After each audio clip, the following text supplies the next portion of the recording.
तो सुशांत को हमारे बीच से गए 4 साल हो चुके हैं, लेकिन आज भी उनकी मौत की गुत्थी सुलझ नहीं पाई है। लेकिन फैंस आज भी उनके इंसाफ के लिए आवाज उठा रहे हैं, उनके गुनहगारों को सजा देने की मांग कर रहे हैं। रह रहकर सुशांत से जुड़ी कोई न कोई नई बात सामने आती ही रही है। वहीं अब ट्विंकल खन्ना ने सुशांत को लेकर कुछ ऐसा कहा है जिससे लोग कह रहे हैं कि गुनहगारों को बचाने के चक्कर में ये नेपो किड उन्हें बेनकाब कर बैठी। तो आखिर ऐसी क्या बात कही ट्विंकल खन्ना ने, किसे कर दिया बातों ही बातों में बेनकाब? आपको दिखाते हैं, बताते हैं सब। आप भी इस खबर को ज्यादा से ज्यादा लाइक और शेयर कर अपना प्यार और सपोर्ट दिखाएं और कमेंट में इसे लेकर आप भी अपनी बात, अपनी राय जरूर रखें। चैनल के साथ जुड़कर चैनल को सब्सक्राइब कर हमारी आवाज बने। तो ट्विंकल खन्ना बॉलीवुड की जानी मानी एक्ट्रेस की लिस्ट में शुमार हैं। एक्ट्रेस ने भले ही फिल्मों से दूरी बना ली हो, लेकिन वो अब भी सुर्खियों में बनी रहती हैं। फिर चाहे वजह उनकी पढ़ाई हो या फिर किताबें, उनके बारे में खबरें आती रहती हैं। आपको बता दें, ट्विंकल खन्ना भी एक नेपो किड ही हैं। ये अलग बात है कि फिल्मों में दाल नहीं गली तो बेबाकी के नाम पर अक्सर बेतुके और बेहुदे बयान देकर सुर्खियों में बनी रहती है।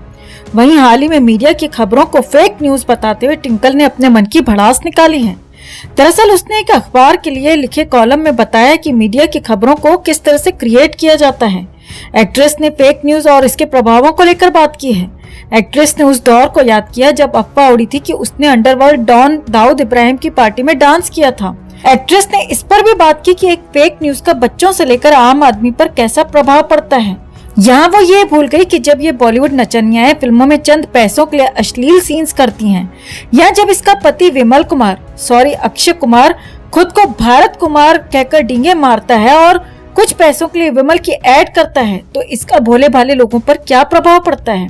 खैर, तो अपने इसी भाषण नुमा इंटरव्यू में एक्ट्रेस ने सुशांत सिंह राजपूत केस पर अपना एक्सपीरियंस भी शेयर किया और ऐसी बात बताई जिससे लोग कहने लगे कि बातों ही बातों में ये नेपो किड कातिल का नाम बता गई। दरअसल ट्विंकल खन्ना ने टाइम्स ऑफ इंडिया में प्रकाशित कॉलम में लिखा कि हम पहले से ही मीडिया में ऐसी खबरें देखते आ रहे हैं जिनमें हेरफेर किया जाता है। इसमें कोरोना वायरस से फैलने की गलत जानकारी से लेकर पहलवानों के विरोध प्रदर्शन में फोगाट बहनों के मुस्कुराने की फर्जी खबरें तक शामिल हैं। आगे एक्ट्रेस ने सुशांत सिंह राजपूत के केस के दौरान चेन्नई में एक कैब ड्राइवर से हुई मुलाकात का जिक्र भी किया।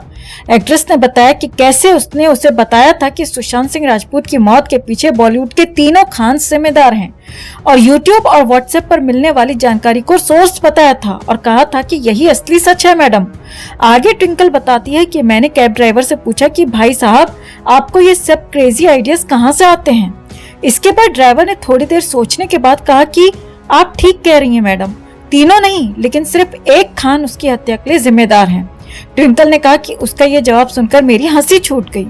अब ट्विंकल के इसी बयान को लेकर लोगों ने कहा कि कैब ड्राइवर ने सच ही कहा था। वैसे तो पूरा बॉलीवुड ही सुशांत का गुनहगार है, मगर उसकी मौत के पीछे डायरेक्ट इन्वॉल्वमेंट एक खान का ही है और वो खान कौन है, कमेंट में आप भी जरूर बताएं दोस्तों। और वीडियो को ज्यादा से ज्यादा लाइक और शेयर कर अपना प्यार और सपोर्ट भी जरूर दिखाएं। 14 जून 2020 के दिन ने पूरी दुनिया को झकझोर के रख दिया। इस दिन एक प्रतिभाशाली एक्टर, अपने दम पर बॉलीवुड में आगे बढ़ रहा सितारा हमेशा के लिए अस्त हो गया। अचानक 14 जून की सुबह सुशांत के जाने की खबर आई और सुशांत के जाने के साथ ही बॉलीवुड या कहें कि बॉलीवुड का गंदा नंगा सच भी सामने आ गया।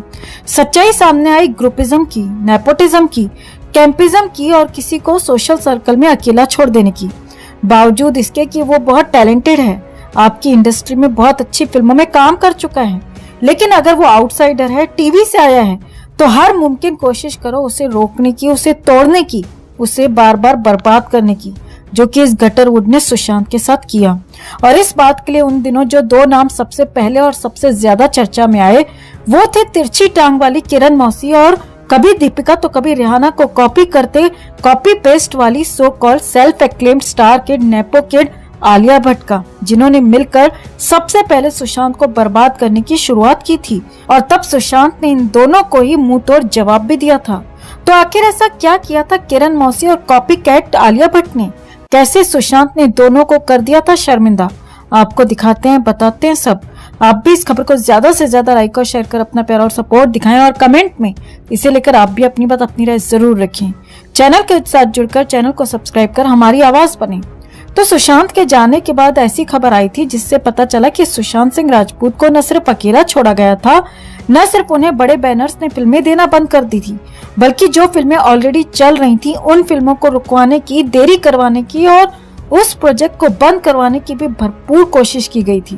वैसे तो सुशांत को रोकने की कोशिश, उन्हें बर्बाद करने की कोशिश बॉलीवुड के कई गुंडों ने की थी, लेकिन आज हम बात करने वाले हैं कि किस तरह किरण मौसी और उसकी उपज, उसकी चमची आलिया भट्ट ने सुशांत को परेशान करने की शुरुआत की थी। जी हाँ, हम यहाँ राब्ता फिल्म की बात कर रहे हैं। आपको जानकर हैरानी होगी कि इस फिल्म में इनिशियली आलिया भट्ट को सुशांत के अपोजिट कास्ट किया गया था।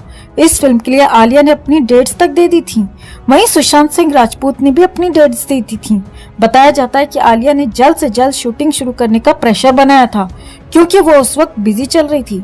यही कारण था कि फिल्म के प्रोड्यूसर और डायरेक्टर बहुत ही ज्यादा प्रेशर में थे, फिल्म को जल्द से जल्द करना चाहते थे। काफी मेहनत से जल्द स्क्रिप्ट को तैयार किया गया ताकि शूटिंग शुरू हो सके, लेकिन जैसे ही शूटिंग का समय आया, आलिया भट्ट तभी इस फिल्म से वॉकआउट कर गई और यही कारण था कि राब्ता फिल्म कुछ टाइम के लिए डिले हो गई थी। फिल्म की लीड एक्ट्रेस ही नहीं है तो फिल्म की शूटिंग कैसे हो सकती है। कहा जाता है कि आलिया भट्ट ने इस फिल्म से एंड टाइम पर वॉकआउट इसीलिए किया क्योंकि तब करण जौहर ने उसे फिल्म ऑफर कर दी थी, जो फिल्म आज तक नहीं बन पाई है। लेकिन किरण मौसी की इसी फिल्म के लिए आलिया भट्ट ने तब राब्ता से वॉकआउट कर दिया था, करण के कहने पर ही। और बताया जाता है कि किरण मौसी तब सुशांत को बर्बाद करने के मिशन में जुड़ चुकी थी। किरण मौसी दूसरे बैनर्स के साथ सुशांत के खिलाफ गैंग में शामिल हो चुकी थी ताकि इस आउटसाइडर को इंडस्ट्री से बाहर किया जा सके। और तब आलिया की जगह कृति सेनन को इस फिल्म में लिया गया और फिर इस फिल्म को बनाया गया। बताया जाता है कि पहले आलिया के प्रेशर में फिल्म की स्क्रिप्ट रेडी करना और फिर एंड टाइम पे आलिया का ही वॉकआउट कर जाना, ये कारण बन गए फिल्म के ज्यादा न चल पाने की। हालांकि सुशांत की एक्टिंग की तब भी जमकर तारीफ हुई थी। तो जिस वक्त ये किस्सा हुआ था आलिया भट्ट के वॉकआउट करने का, उस वक्त सुशांत सिंह राजपूत ने ट्विटर पर भी अपनी नाराजगी और अपना गुस्सा शेयर किया था, बिना किरण मौसी या आलिया भट्ट का नाम लिए, जिससे साफ होता है कि सुशांत इस गैंगबाजी से कितने परेशान थे। बावजूद इसके वो खुलकर अपनी नाराजगी नहीं जाहिर कर सकते थे, क्योंकि ये गैंगबाज पहले से ही सुशांत को आउट करने की कोशिश में लगे हुए थे। तो सुशांत ने ट्विटर पर लिखा था, ये बहुत ही हंसी की बात है कि किस तरह से लोग दूसरों के प्रोजेक्ट्स को बंद करवाते हैं, उनके प्रोजेक्ट्स में रोड़ा अटकाते हैं अपने पर्सनल गेन के लिए। तुम्हारी इन हरकतों की कहानियां तुम्हारी फिल्मों की कहानियों से ज्यादा चर्चित हैं। आलिया भट्ट ने एंड टाइम पर किरण मौसी के लिए इस फिल्म को ना कह दी थी, क्योंकि किरण मौसी बॉलीवुड में स्नैपो किड की मेंटर है। उसी ने आलिया को लॉन्च किया है और इसने किरण मौसी के बैनर की कई फिल्मों में काम किया है। अब आलिया ने किरण मौसी की फिल्म के लिए राब्ता से वॉकआउट कर लिया, ये वो बात है जो बाहर आई। लेकिन अंदर खाने से जो खबर आ रही है उसके मुताबिक इस किरण मौसी ने आलिया को समझाया था कि वो सुशांत से कहीं ज्यादा बड़ी एक्ट्रेस है और अगर उसने एक टीवी से फिल्मों में आए एक्टर के साथ काम किया तो उसकी मार्केट वैल्यू, उसकी ब्रांड वैल्यू पर गलत असर पड़ेगा। और इसीलिए ही आलिया ने बिना ये सोचे कि एंड टाइम पे उसके इस तरह से वॉकआउट करने से फिल्म पर असर होगा और इवेंचुअली इस फिल्म की पूरी क्रू को सफर करना पड़ेगा। और सबसे ज्यादा जिस पर इसका नेगेटिव इम्पैक्ट होगा वो सुशांत सिंह राजपूत, जो कि इस फिल्म के हीरो थे और अपनी कड़ी मेहनत से इस रूल्ड बाय नैपो किड्स इंडस्ट्री में अपनी जगह बनाने की कोशिश कर रहे थे। तो सुशांत सिंह राजपूत के जाने के बाद बॉलीवुड की काली घिनौनी सच्चाई सामने आई कि एक टैलेंटेड आउटसाइडर को यहाँ डुबाने के लिए, बर्बाद करने के लिए कितने फंडे अपनाए जाते हैं, कितने घिनौने हथकंडे अपनाए जाते हैं।